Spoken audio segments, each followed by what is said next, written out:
আচ্ছা, ১৯ শতকের বাংলার কথা ভাবুন তো। এমন একজন দর্জির কথা, যিনি শুধু কাপড় সেলাই করতেন না, সমাজের চিন্তাভাবনাটাকেই যেন নতুন করে সেলাই করে দিচ্ছিলেন। চলুন আজ পরিচয় হওয়া যাক এমনই এক অসাধারণ, কিন্তু হয়তো অনেকের কাছেই অপরিচিত এক ব্যক্তিত্বের সাথে। তিনি মুন্সী মেহেরুল্লাহ। একটা দর্জির সূচের সুতো কি করতে পারে কাপড় সেলাই করা ছাড়া?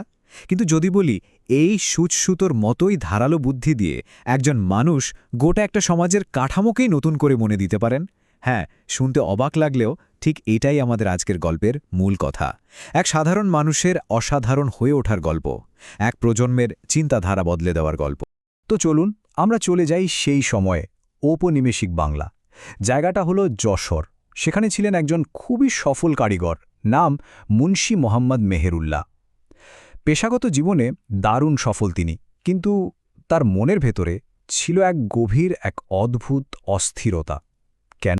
দেখুন, তার জীবনের শুরুটা কিন্তু ছিল খুবই সাধারণ। মাত্র ৫ বছর বয়সেই বাবাকে হারান। প্রাতিষ্ঠানিক পড়াশোনার সুযোগও তেমন পাননি। কিন্তু একটা জিনিস তার মধ্যে ছিল অসীম, আর সেটা হলো জানার ইচ্ছা, মানে জ্ঞান পিপাসা। তার জীবনে না একটা অদ্ভুত দ্বন্দ্ব চলছিল। ভাবুন একবার, একদিকে তিনি এতটাই দক্ষ দর্জি যে লোকে তাকে কাটিং মাস্টার বলে চেনে, খদ্দেরের তালিকায় স্বয়ং জেলার ম্যাজিস্ট্রেট, মানে পেশাগত দিক দিয়ে তিনি একেবারে শীর্ষে। আর অন্যদিকে তিনি দেখছেন যে খ্রিস্টান মিশনারিরা প্রকাশ্যে তার ধর্ম নিয়ে নানান কথা বলছে, সমালোচনা করছে, কিন্তু তার সম্প্রদায়ের গুণীজ্ঞানীরা এর কোনো জোরালো জবাব দিতে পারছেন না। এই ব্যাপারটা তাকে ভেতর থেকে একেবারে অস্থির করে তুলছিল। আর এই অস্থিরতাটাই তার জীবনের মোড়টা পুরোপুরি ঘুরিয়ে দিল। তিনি বুঝে গিয়েছিলেন এই লড়াইটা আসলে তলোয়ারের নয়, জ্ঞানের, যুক্তির। আর ঠিক তখন থেকেই শুরু হলো তার আসল যাত্রা, কাঁচি ছেড়ে কিতাব তুলে নেওয়ার যাত্রা। জেলা ম্যাজিস্ট্রেট তার কাজে এতটাই খুশি ছিলেন যে তিনি মেহেরুল্লাহকে দার্জিলিংয়ে একটা দোকানই বানিয়ে দিলেন। বাহ! কিন্তু এই দার্জিলিং যাওয়াটা শুধু ব্যবসার উন্নতি ছিল না, না, এটা ছিল তার জীবনের সবচেয়ে বড় একটা সুযোগ, এক নতুন জ্ঞানচর্চার দরজা খোলার সুযোগ। দার্জিলিংয়ে গিয়ে তিনি কি করলেন জানেন? দর্জির কাজ তো চলছিলই, কিন্তু তার পাশাপাশি তিনি এক অন্যরকম সাধনায় ডুবে গেলেন। একের পর এক ধর্মগ্রন্থ পড়া শুরু করলেন, বাইবেল, বেদ, গীতা, উপনিষদ, ত্রিপিটক, এমনকি নিজের ধর্মের কোরআন আর হাদিসও নতুন করে গভীরভাবে জানা শুরু করলেন। মানে বলতে পারেন সব সমালোচনার জবাব দেওয়ার জন্য তিনি যেন একটা দুর্ভেদ্য জ্ঞানের বর্ম তৈরি করছিলেন নিজের জন্য। আর এই গভীর পড়াশোনার পরেই তিনি যেন তার পথের দিশাটা পেয়ে গেলেন। ভেতরের সব প্রশ্নের উত্তর যেন এক এক করে মিলে যাচ্ছে। ব্যাস, জ্ঞান অর্জনের পর্ব শেষ। এবার সেই জ্ঞানকে কাজে লাগানোর সময়। তিনি তৈরি হচ্ছিলেন তার আসল লড়াইয়ের জন্য। এবার তিনি ফিরলেন, তবে এবার আর শুধু একজন দর্জি হিসেবে নয়, তিনি ফিরলেন এক প্রজন্মের কণ্ঠস্বর হয়ে, একজন শক্তিশালী বক্তা হিসেবে। ফিরে আসার পর তিনি কিন্তু একদম পরিকল্পনা মাফিক এগোলেন, ঠিক যেন একজন দক্ষ সেনাপতি। প্রথম ধাপ, নিজের শহর যশোর থেকে কাজ শুরু করা। এরপর তার ধারালো যুক্তি আর জ্ঞানের আলো নিয়ে বেরিয়ে পড়লেন, ঘুরতে লাগলেন বাংলা, আসাম, বিহার, উড়িষ্যা। আর সমমনা মানুষদের এক ছাতার তলায় আনতে কলকাতার নাখুদা মসজিদে তিনি সহপ্রতিষ্ঠাতা হলেন নিখিল ভারত ইসলাম প্রচার সমিতির। তার যুক্তির জোর কতটা ছিল তার সবচেয়ে বড় প্রমাণ কোনটা জানেন? সেই সময়ের ইসলাম ধর্মের একজন বড় সমালোচক ছিলেন জন জমিরুদ্দিন। তিনি মেহেরুল্লাহর বক্তৃতা শুনে এতটাই প্রভাবিত হলেন যে তিনি আবার ইসলাম ধর্মে ফিরে আসেন। ভাবা যায়? এটা ছিল এক কথায় এক অবিশ্বাস্য বিজয়। তার জনপ্রিয়তা বাড়তে বাড়তে এমন পর্যায়ে গেল যে মানুষই তাকে ভালোবেসে বিভিন্ন উপাধি দিতে শুরু করল, যেমন বঙ্গবন্ধু মানে বাংলার বন্ধু, আর বাগ্মী কুলতিলক মানে বক্তাদের মধ্যে শ্রেষ্ঠ। এগুলো কিন্তু কোনো সরকারি খেতাব ছিল না, এগুলো ছিল সাধারণ মানুষের দেওয়া, তাদের নিখাত ভালোবাসার প্রমাণ। কিন্তু মেহেরুল্লাহর পরিচয় শুধু একজন বক্তার মধ্যেই সীমাবদ্ধ ছিল না, না, তিনি একাধারে ছিলেন একজন লেখক এবং একজন সমাজ সংস্কারক। চলুন এবার দেখি তার সেই দিকটা, কিভাবে তিনি কলম আর কাজের মাধ্যমে সমাজটা বদলাতে চেয়েছিলেন। তার কাজের ক্ষেত্রটা ছিল কিন্তু বিশাল। একদিকে তিনি কলম ধরেছেন, লিখেছেন প্রায় 10টার মতো বই, অসংখ্য কবিতা।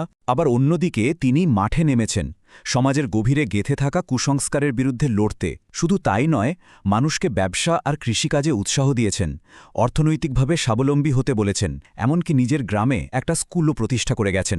তার সমাজ সংস্কারের ভাবনাটা যে কতটা বাস্তববাদী ছিল সেটা তার এই একটা কথাতে স্পষ্ট। তিনি শুধু ধর্মের কথাই বলেননি, মানুষের অর্থনৈতিক মুক্তির কথাও ভেবেছেন।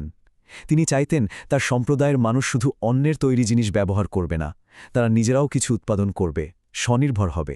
আর বাংলা ভাষার ব্যাপারে তিনি যে কতটা দূরদর্শী ছিলেন, সেই সময়ে যখন অনেকেই বাংলাকে অবহেলার চোখে দেখত, তখন তিনি এর গুরুত্বটা ঠিকই বুঝতে পেরেছিলেন। তিনি স্পষ্টভাবেই সতর্ক করে দিয়েছিলেন যে মাতৃভাষাকে অবহেলা করার পরিণাম কিন্তু খুব ভয়াবহ হবে। জীবনটা খুব বেশি দিনের ছিল না তার, কিন্তু তার কাজের প্রভাব ছিল অনেক অনেক গভীর। চলুন এবার তার জীবনের শেষ দিনগুলো আর তিনি আমাদের জন্য কি রেখে গেছেন সেই গল্পটা শোনা যাক। জীবনের শেষ মুহূর্ত পর্যন্ত মানুষটা কিন্তু এক মুহূর্তের জন্য থামেননি। ভাবুন, একদিকে তিনি স্কুল প্রতিষ্ঠা করছেন, আবার তিনি ইউনিয়নের প্রেসিডেন্টের দায়িত্ব সামলাচ্ছেন। কিন্তু একটানা এত কাজের ঢকল শরীর আর সইতে পারছিল না। উত্তরবঙ্গে এক লম্বা সফর শেষে তিনি এতটাই অসুস্থ হয়ে পড়লেন যে সেখান থেকে আর পুরোপুরি সেরে উঠতে পারেননি।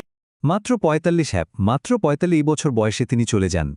এত অল্প সময়ে এত কাজ, ভাবা যায় একজন মানুষ এত কম আয়ু নিয়ে সমাজে এতটা গভীর চাপ রেখে যেতে পারেন। তার মৃত্যুতে শুধু তার এলাকা নয়, পুরো বাংলা আর আসাম জুড়েই যেন শোকের ছায়া নেমে এসেছিল। তখনকার পত্রিকাগুলো দেখলেই বোঝা যায় তিনি মানুষের মনে কতটা জায়গা করে নিয়েছিলেন। যেমন মিহির ও সুধাকর পত্রিকা তাদের প্রতিবেদনে লিখেছিল, ভাই বঙ্গীয় মুসলমান, আজ তোমরা প্রকৃত বন্ধু হারাইলে। তার রেখে যাওয়া উত্তরাধিকার শুধু তার লেখা বা কাজের মধ্যে আটকে ছিল না, তিনি যেন একটা নতুন প্রজন্মকে পথ দেখিয়ে দিয়ে গিয়েছিলেন। সৈয়দ ইসমাইল হোসেন সিরাজি, মৌলানা আকরম খায়ের মতো দিকপাল ব্যক্তিত্বরা, তারা সবাই তার কাছ থেকেই অনুপ্রেরণা পেয়েছিলেন। মুন্সি মোহাম্মদ মেহেরুল্লাহর জীবনটা শেষে এসে আমাদের সামনে একটা বড় প্রশ্ন রেখে যায়।